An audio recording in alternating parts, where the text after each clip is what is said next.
The upper fuselage of the aircraft is made from a new aluminium glass fiber material that's lighter than aluminium and more resistant to fatigue, called glare, or glass reinforced fiber metal laminate.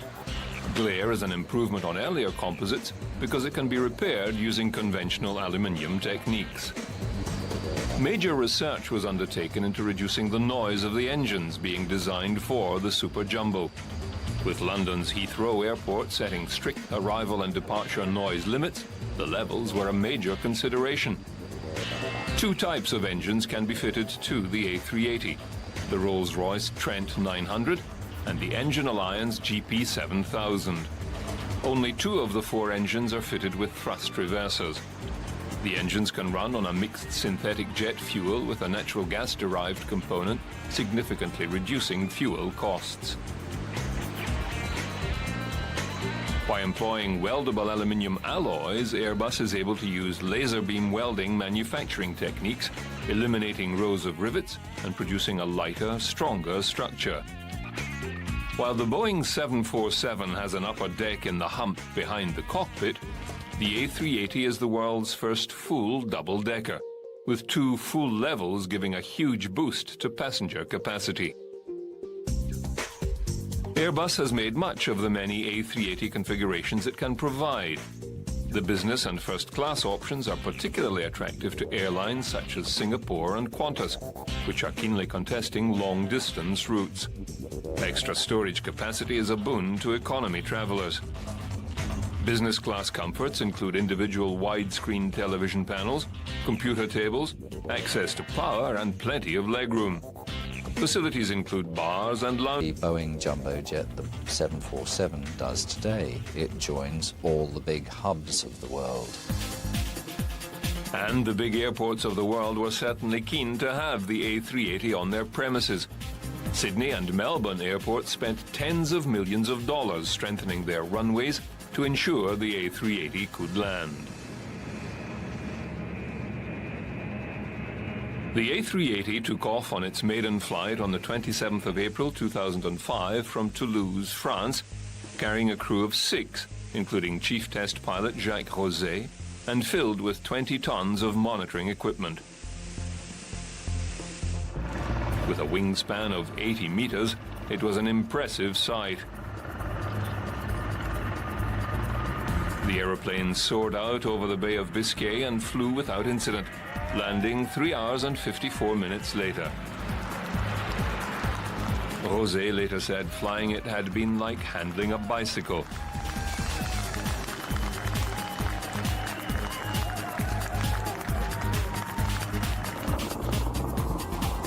The Super Jumbo's first transatlantic flight took place on the 10th of January 2006, when it flew from Toulouse to Medellin in Colombia to test engine performance at a high-altitude airport. It then journeyed to Canada for cold weather testing.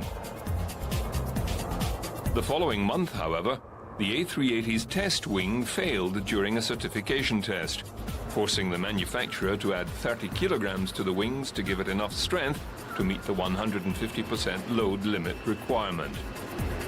In May, the A380 arrived at London's Heathrow Airport for the first time. Heathrow is going to be the airport for many years to come where more A380s will land and take off than anywhere else in the world, because even though for the first few years there won't be an airline based here that operates them, Heathrow is where many of the world's major trunk routes converge. The A380 was in town to carry out compatibility tests with the terminal and airport to make sure its super jumbo size worked at all levels. Heathrow had spent more than £100 million on the passenger terminal in anticipation of the aircraft. The airport spent millions in modifications, knocking down parts of buildings and strengthening its runways.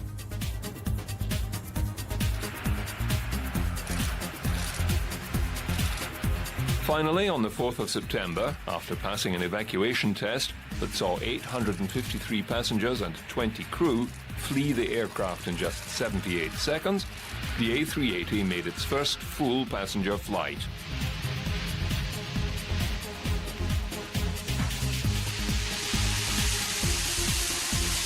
Airbus's marketing focused on the luxury elements available to passengers, although the focus was mostly on the comforts lavished on the privileged few in business and first class, rather than those sitting in the less salubrious surrounds of economy. This is really a game-changing airplane. If you think about it, everybody wants more space. They want more room. We want to stretch out. We want to have our comfort, but we don't want to have an impact on the environment. This airplane actually can take you in more comfort, even if you're in coach, with a bigger, wider seat, further than a 747, while burning very little fuel, much less fuel in fact, about 80 miles per passenger seat per gallon, something you really have to think about. We'll also do it with about half the noise footprint. So you have about 35 or 40% more people and half the noise impact at places like JFK here or over at LAX, or perhaps even up in Heathrow. The launch of the A380 was a big occasion, with hordes of media converging on an aircraft hangar to get a close-up view of aviation's new giant. In March 2007, the A380 made its first flight with fare-paying passengers to the United States, landing at New York's JFK airport. On board of this biggest passenger airliner in the world, on its first flight with regular passengers, and it's the first flight to the United States to New York, John F. Kennedy. It was an exciting moment for the fortunate aviation buffs who scored a seat on the historic flight. The bar was well patronized, while business class passengers enjoyed stretching out on the full-length beds. 550 fare-paying passengers were on board the flight. The verdict was favorable, with most people impressed with the space and level of comfort available even in economy. It was also exciting for those waiting on the ground at New York's JFK International Airport. The aircraft's 262-foot wingspan made an impressive sight as it approached the runway. Across the other side of the United States, another A380 was touching down at Los Angeles International for the first time. On touchdown at both airports, tests were arranged to see how the double-decker handled on the ground, from docking at terminal gates and ground handling to exactly how long it took to refuel. Once the A380 was in the air, more orders came in from airlines around the world. However, there were production delays caused by the complexity of the cabin wiring. There were 100,000 wires and 40,300 connectors, totaling more than 500 kilometers of wiring in every plane. Airbus had originally planned to produce 18 A380 aircraft in 2009, but the delays forced the company to scale that back to 14.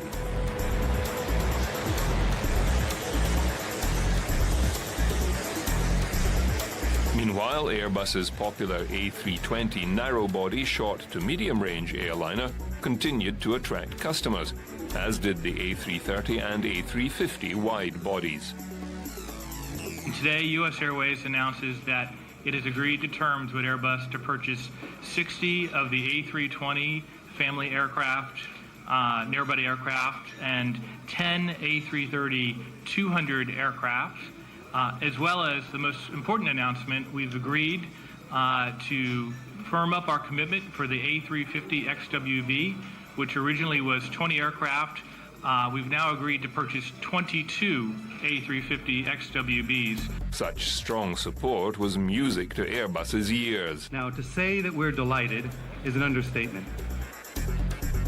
The company continued to spruik its double-decker monster, parading its high-tech design and unmatched capacity at air shows around the world. But the A350 also received plenty of attention. The wide-body twin-engine jet is scheduled to come into service by 2013. The extra wide body firstly gives you more cabin width, a straighter side wall. The side of the cabin is straighter, which means the passenger has more space around the head and the shoulder, so they're able to be more comfortable in the window seat. We can put wider seats in the aircraft, and we can also create greater volume around the upper area for your personal baggage. Baggage capacity and extra legroom were features welcomed by airlines competing on long-haul routes.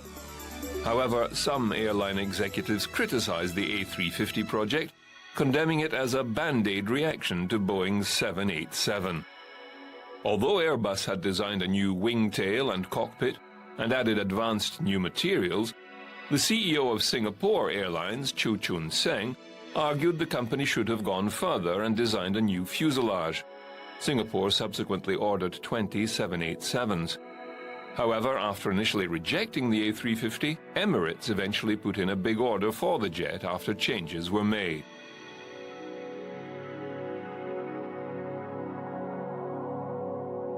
The long-lived A320 remains the company's most popular airliner. The pioneering jet had been the first aeroplane to feature a fully digital fly-by-wire flight control system, and the first to contain a significant amount of composite materials.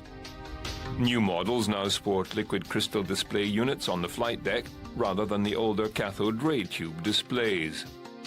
Airbus has also tested new winglets for the A320.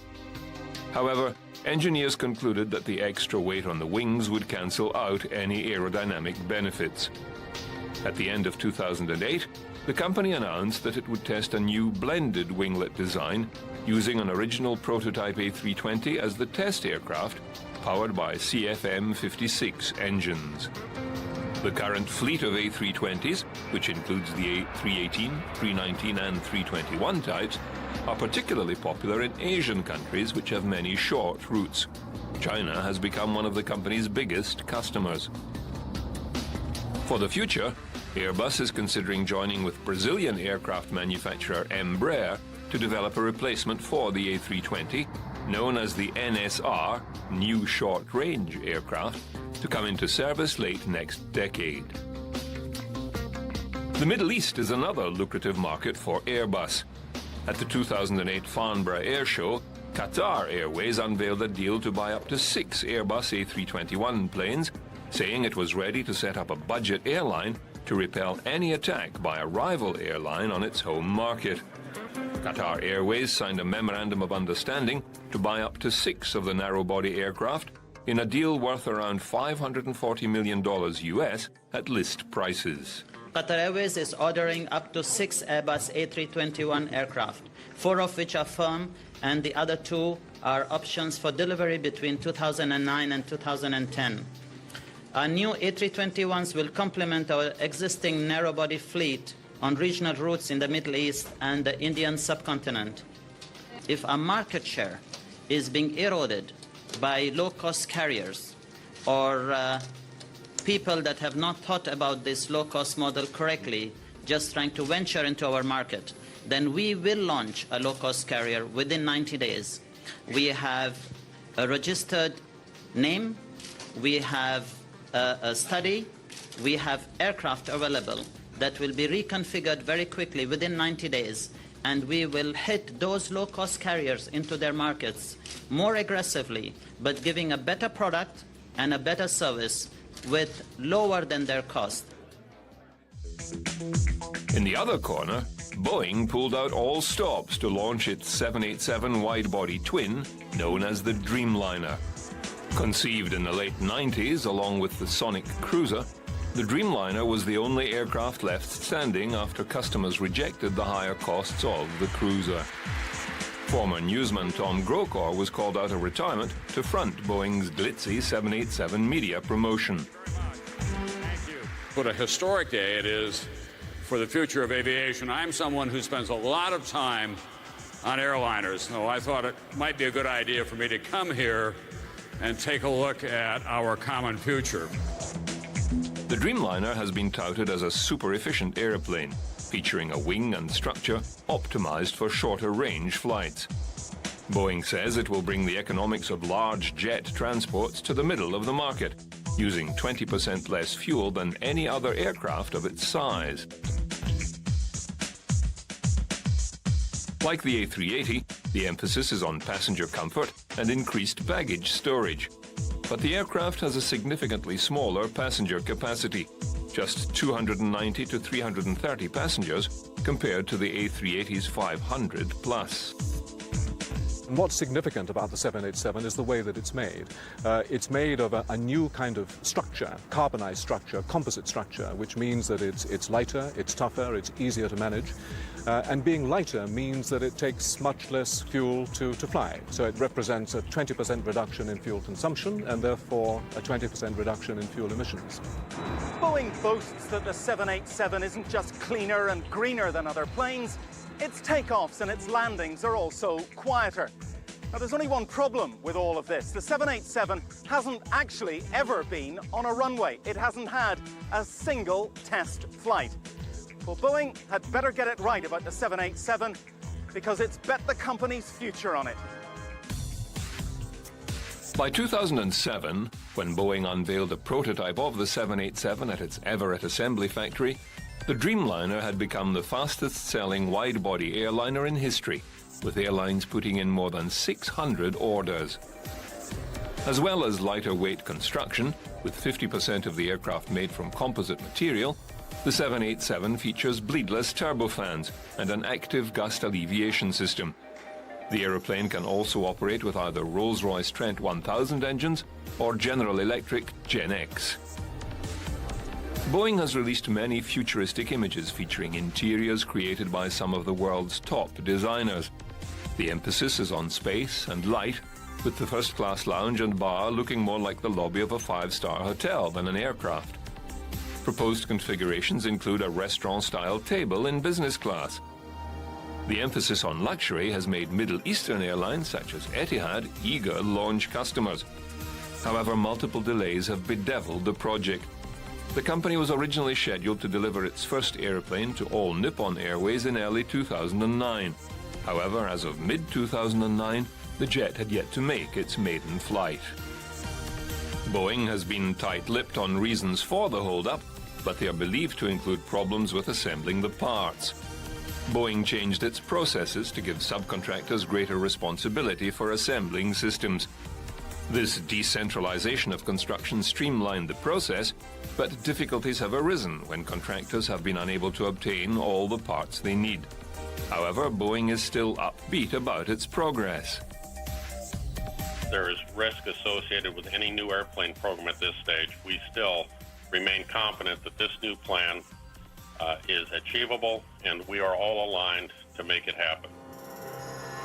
So, with the delivery date of the first Dreamliner pushed back to early 2010, the aviation world will have to wait a little longer to see another dream take to the skies. Meanwhile, the rapid growth in airline travel is causing concern among environmentalists. Both Airbus and Boeing have trumpeted the green credentials of their new aircraft, but Richard Dyer from Friends of the Earth says the reputed fuel savings might just not be enough. We've got to put this in perspective. We're going to see aviation growth from Boeing's own predictions of something like 5% a year. So the savings this plane is going to make in carbon dioxide emissions are going to be wiped out in just 4 years. And we've got a big problem if we're going to cut carbon dioxide emissions to tackle climate change. We need to do more than bring out a new plane like this every so often. And no less an aviation personage than Sir Richard Branson has also jumped on the green bandwagon. In 2006, the Virgin Group chairman announced he would invest $3 billion in renewable energy technologies in a joint venture with Boeing. Branson says the idea came about after the fuel bill for Virgin Atlantic grew by £300 million over 2 years. He was optimistic that the plan would succeed. And Boeing believe that working with Virgin Fuels that we can come up with a fuel that will be able to power a jet engine. Now, it's not guaranteed, but we're going to do our best to achieve that. 2 years later, a Virgin Atlantic jumbo jet flew between London's Heathrow Airport and Amsterdam's Schiphol using fuel derived from a mixture of Brazilian babaçu nuts and coconuts. Some environmentalists labeled the flight a publicity stunt, but Branson said it showed the potential for the future. But he expects that future commercial flights will be fueled by feedstocks such as algae rather than nuts.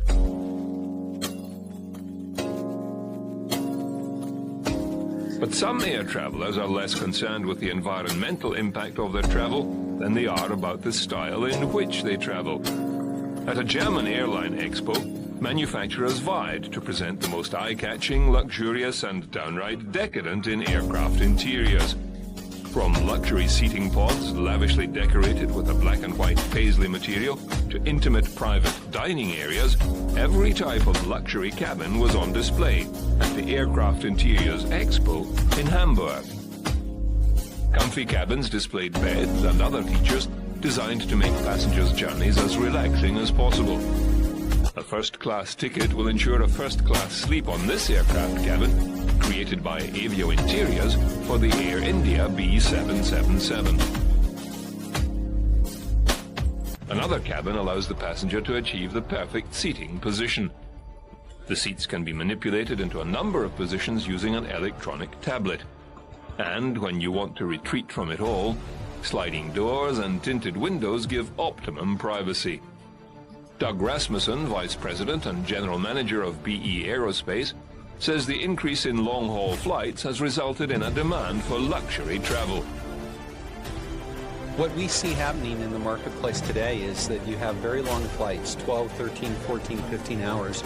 And when you have those type of flights, and many times those flights are people flying them are going for business purposes, they want to be able to get a good night's sleep and work in privacy. And then there's also just wealthy individuals who have very high expectations in terms of what how comfortable they'll be in their in-flight experience. And it's these high-wealth individuals who make up a vital component of the airline industry. Constantly on the lookout for top-end travel, money is no object, and the airlines are keen to deliver everything they expect. From widescreen movie screens to built-in computers, business travelers and the world's richest jet-setters can find a home away from home on the latest jets. German airline Lufthansa also showed off the latest in child restraint technology, the AeroKid, customized child seats designed to keep infants safely anchored in their seats in the event of turbulence or a rough landing. Similar to a car seat, the capsules face backwards and even feature a friendly cartoon design to keep the child's focus. Lufthansa has also been examining ways of integrating MP3 players with in-flight entertainment systems. Its iPod docking station allows the integration of a video or audio-capable iPod on all IFE systems. We're taking an approach that's a little bit different than what people are doing today. We're looking forward to an IP-enabled aircraft, whereby instead of having a mini picocell site on the aircraft, we're going to be looking at hotspot coverage and voice over IP. But as well as the latest in airplanes, the Expo featured the traditional workhorse of the skies, the 747 jumbo jet, proving its reign is not over just yet. The double-decker still commands attention with its spacious interiors and split-level cabins. While Airbus and Boeing have kept the Superjet focus on Western Europe and the United States, Russia has also been developing its own variant, the Sukhoi Superjet 100. Smaller than its Western counterparts, with a 75 to 95 seat capacity, the Superjet 100 is aimed at the regional market and will compete against the Embraer E-Jet and Bombardier's CRJ. Although deliveries were scheduled to begin in late 2008, the program has been delayed by about a year. But it successfully completed its maiden flight in May 2008, and the first two aircraft of its type have since clocked up more than 90 flights, totaling 300 hours, with the engines accumulating 2,300 hours in flight and ground tests. Already Malev Hungarian Airlines has said it will buy 30 Superjets worth $1 billion. Armenian Armavia and Aeroflot have also placed substantial orders. This aircraft is being created in close cooperation with international partners. This partnership started from the early stages of the project, when a specific idea for the role of the aircraft was determined. So the challenge was to create a quality aircraft for the world market. Sukhoi is confident that the Superjet will fill its niche market well. It can be used over distances of 2,000 kilometers and 4,000 kilometers. And there are a lot of such long routes in Russia, as well as in America and Europe. So there is a very wide spectrum. Comfort for the passengers, width of the seats, width of the aisles. All these characteristics match those of commercial planes in the same category, produced by Boeing and Airbus. So the passengers who fly in other commercial planes and then board ours will not feel any difference. As airline travel continues to grow apace, so does the demand for landing slots at the world's airports. As predicted 2 decades ago in a report by Britain's Civil Aviation Authority, smaller airports are coming into their own, picking up business that can't be accommodated by the bigger terminals. London's City Airport formed part of a wholesale redevelopment of a neglected area, but in the early years growth was slow. In those days we would handle around 150 to 200,000 passengers a year, and we now handle that sort of number in a month, which has obviously made life rather more interesting for us. It could be argued the early days of the airport it was a bit of a sleepy hollow, but that was before this part of London developed in the way that we've seen it develop in the years since perhaps 92, 93, and we're now in a very thrusting, dynamic, exciting part of London. The tiny airport is the smallest of 5 airports serving England's capital, and it's the only one sited within its boundaries. We serve a niche market of Europe, primarily the EC and Switzerland. Some people might say that's a small market. Well, that small market's got 350 million people living in it, so we thought that might do for us. The airport's customers particularly like the convenience of being so close to the city centre. It's good. It's much easier to get to here than obviously taking a train or taking a taxi all the way out to Heathrow or Gatwick. So it's very close. So Rennes, Le Havre, and then here, where I spent just some days holidays in the Bretagne. At London's Gatwick Airport, you can now walk over moving aeroplanes following construction of the world's biggest passenger air bridge. It's nearly 200 metres long and over 32 metres high. High enough for a Boeing 747-400 to pass underneath. The only other bridge like this is at Denver International Airport in Colorado, USA. Today, Gatwick handles about 30 million passengers, but by 2011, 2012, we'll handle 40 million.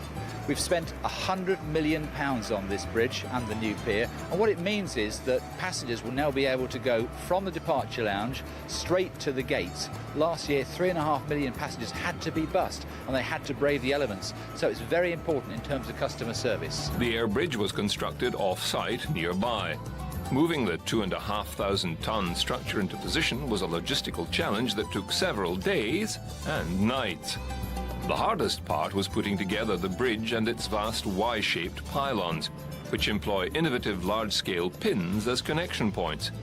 The makers saved time on the project by using a 3D element space frame software program to identify the best structural solution. To build such a massive structure and then move it and then erect it here on site to millimetre accuracy from an engineering perspective is difficult, given that we know that the bridge, for every change in degree centigrade that we have, moves 1.5 millimetres. So we have to take those sorts of things into account. The result is a curved upper section that gives the structural depth needed to make a bridge of this span stand up. Architecturally, the key things for us were making this project, making the finished structure look slender. We didn't want something that looked heavy. We wanted something that looked light with nice lines and that would stand out as a very sort of positive icon for the airport. More than 3 million passengers crossed the bridge in its first year, replacing over 50,000 bus journeys across the tarmac, reducing fuel emissions and ground noise on the airfield. Not to be outdone, London's Heathrow Airport has opened another terminal to cope with ever-increasing demand. Terminal 5 is the cornerstone of the airport's revival plan and is designed to handle up to 30 million passengers per year and alleviate congestion at Heathrow's other terminals, all of which are slated for refurbishment or replacement in the coming years. Queen Elizabeth II opened the new terminal, touring the new facility under heavy security, less than 24 hours after a man with a backpack scaled the Heathrow fence and ran onto an active runway, briefly impairing flight operations. But it was business as usual the following day. I'm sure that many millions of travellers will have reason to be appreciative of the thought and care that has gone into the design, construction and ongoing maintenance of this significant new terminal. It provides an encouraging illustration of what can be achieved through working in partnership. And it says a good deal about how the essential considerations of passenger comfort, effective security and quality of service can be combined with the ever more important requirement of environmental responsibility. The Monarch's decision to open Terminal 5 personally, just as she opened the airport's first passenger terminal in 1955, reflects the importance of the new building, which officials believe will reverse the airport's reputation as a run-down, overcrowded facility.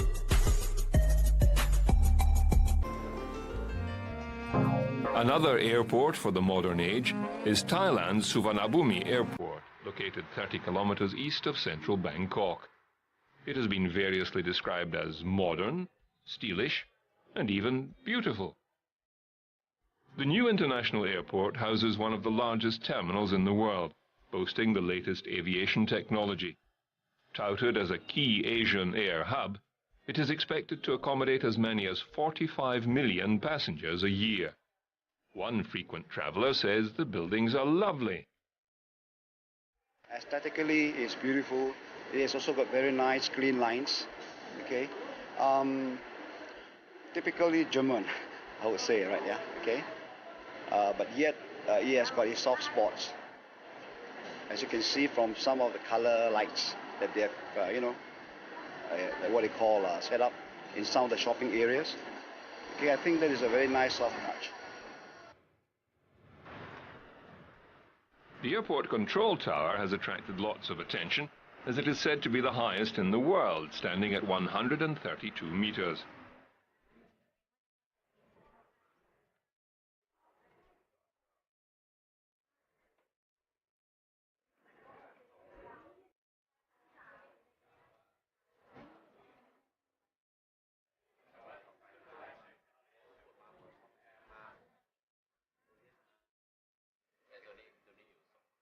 Vice President of Air Traffic Service Bureau, Preecha Pridham, says the tower gives an excellent overview of everything going on at the airport.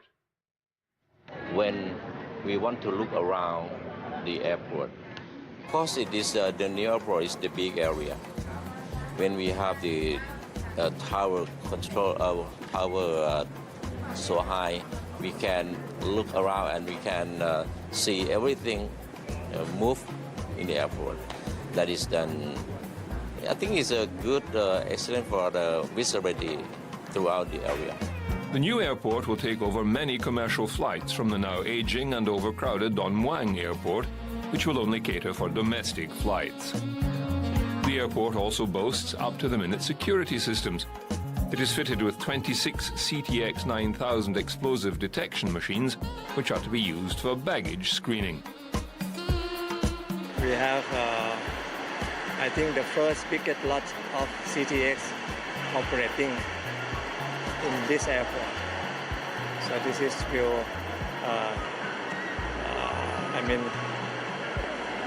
the concern of the passenger will be suppressed by introducing high technology to help the security measure.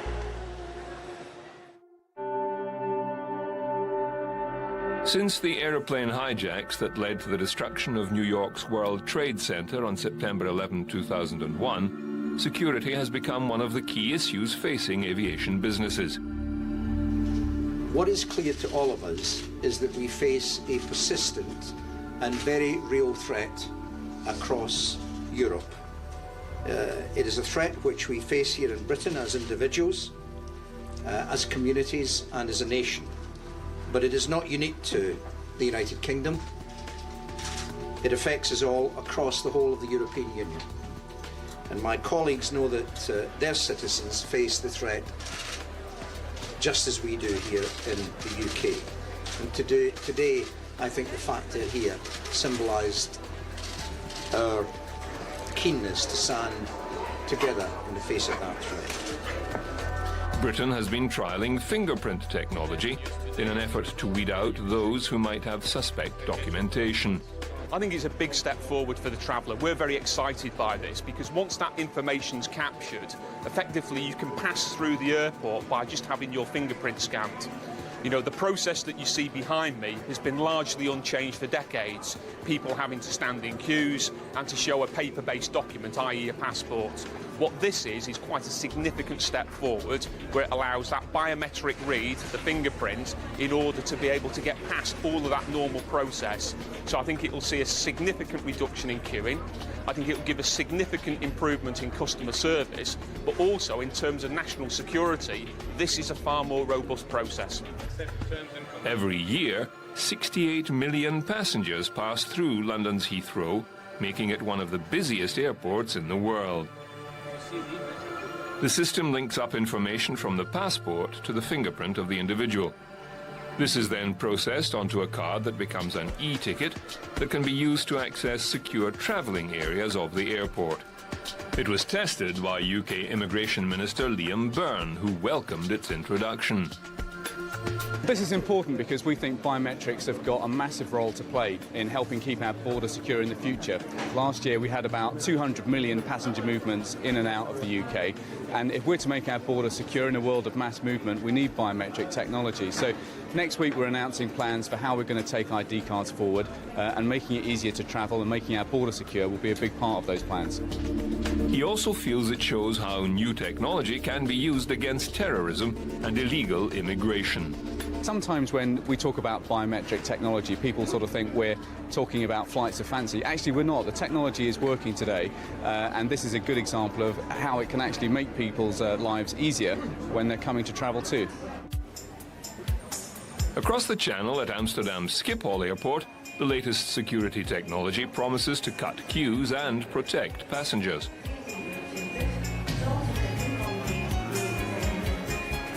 The bustling airport handles about 160,000 passengers per day at peak times and is Europe's fourth busiest hub. To step up its security and efficiency, airport officials installed a new identification system that verifies the identity of passengers by scanning the iris. With the new system, the Dutch airport has become the first airport in the world to use iris recognition for border passing. The system, developed by Schiphol and named Previum, is considered foolproof because the human iris, the coloured ring around the pupil, is unique even among identical twins. Compared to other forms of biometric identification such as finger or handprint, the iris scan is the most reliable because the eye structure hardly ever changes, while a small wound on the finger could already hamper recognition. It will improve very much safety because you will have a full check via the iris on the chip, and that implies that it is a full check whether somebody has a valid passport.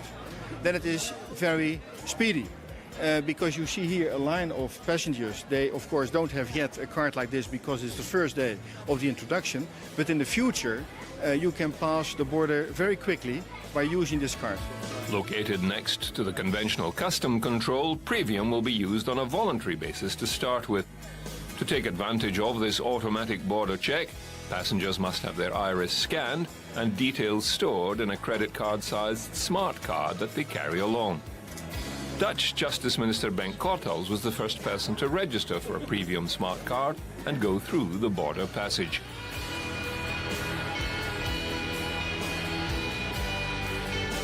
In an effort to reduce passenger waiting times in the terminal building and increase safety, the airport has another check designed to speed up the security process and protect passengers. The airport is the first to regularly use new scanning technology to help find metals and explosives hidden under clothing. Passengers step into the cabin for 3 seconds and their body is scanned 360 degrees. Security staff can view an image of their body underneath their clothes and see anything hidden about their person. It's a very friendly facility for passengers. They are not searched by hands and are not exposed to radiation. The passengers will spend only 3 seconds in the cabin, where his or her body will be scanned 360 degrees. And Rutten says the technology can detect mobile phones, fluids and finally explosives at the same time. The security scan system, which uses radio waves to display head-to-toe images of people, is also being used by other airports on a trial basis. Going through the scanner takes about 3 seconds, allowing users to avoid metal detectors or body searches. For privacy, the digital images are viewed by security personnel in another room and deleted after they are viewed. As an extra privacy precaution, the passenger's head is made invisible. We take extra care to protect people's privacy. The scanned image provides only body contours. And moreover, the face of the scanned person is electronically covered. The security officers behind the scanner do not have eye contact with the scanned person.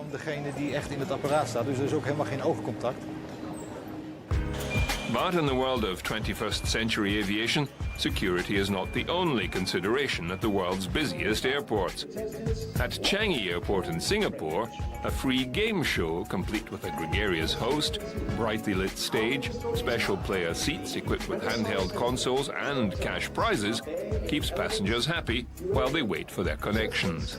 The airport, which already boasts a swimming pool and movie theatre, has been keeping passengers riveted to the departure lounge with the world's first airport game show. Passengers are asked to fill in forms to sign up to play in the game show, and the enthusiasm is high.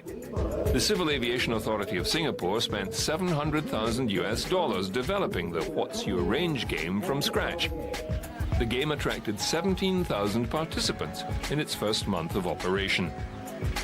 With more than 350 flights arriving and departing every day, Changi Airport is one of Asia's major hubs. Fusek Mi, in charge of customer relations for the Civil Aviation Authority of Singapore, says the game was conceived primarily as entertainment for passengers. Changi Airport is a major transfer hub. We have more than 30% of our travelers spending more than 2 to 4 hours at the airport. This, besides giving them a chance to shop and actually use our facilities, we thought that having this event, this activity would actually help entertain them. And the feedback has shown that they really do enjoy themselves. There are many people who actually check in early to come to the airport to actually play this game. Participants are given 10 general knowledge questions during the 25-minute game. Questions to tickle tired travelers include how many characters are there in the English alphabet? In a triples game of lawn bowls, how long does a game last? How many bags of wool did Baba Black Sheep give away? Travelers give the game their stamp of approval. It's great. It's a great way to kill the time. You don't pay anything, and the worst thing that can happen is you can walk away with a lot of money. So. Up to 50 contestants punch in their range of answers to each question and stand to fly off with more than $1,000 in airport shopping vouchers. Travelers can take part in the 12 games played every day after they have made a purchase at any airport shop. As soon as one game show is over, the next round of passengers line up to try their luck at What's Your Range. And so far, none are reported to have missed their flights. And time is up.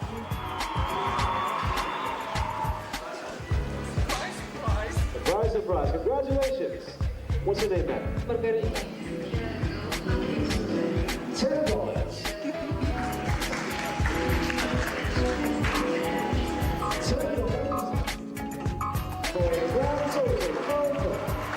Recent immigrant to Australia, Margarita Pavlova, won 200 Singapore dollars while playing to pass the time.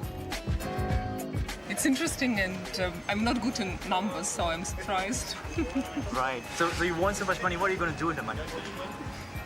To buy some presents for my kid and my husband. To myself, maybe.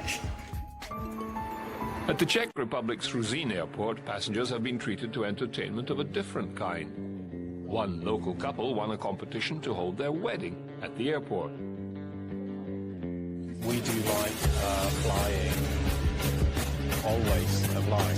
So airport was a chance to get together, stay together, because it was the place where we swapped the suitcases, and again, we never saw each other for months, so that's why. Robert Kruska and Miroslava Kruskova met 4 years ago, but have spent much of their time separated by travel. So, when they saw the competition run by the airport at EasyJet, it was an easy choice to enter. They beat 120 competitors who had to state their reasons for wanting an airport wedding.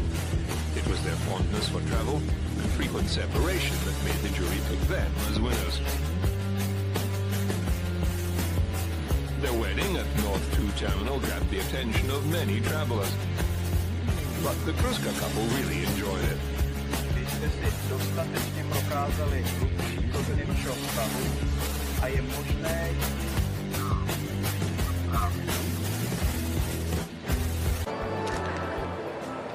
Ano, slečna Miroslava Vopelková, zda vstupujete dobrovolně do manželství? Ano.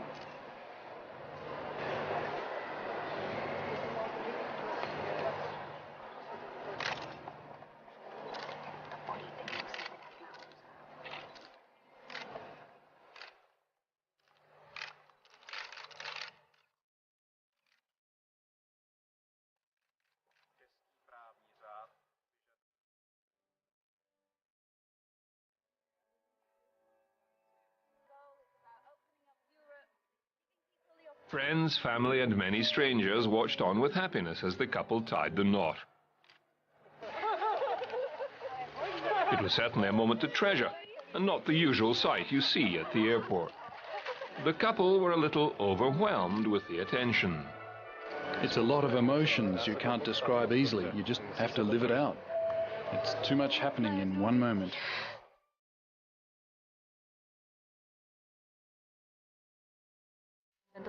Already, the wedding has motivated a number of people to ask about having their wedding at the airport.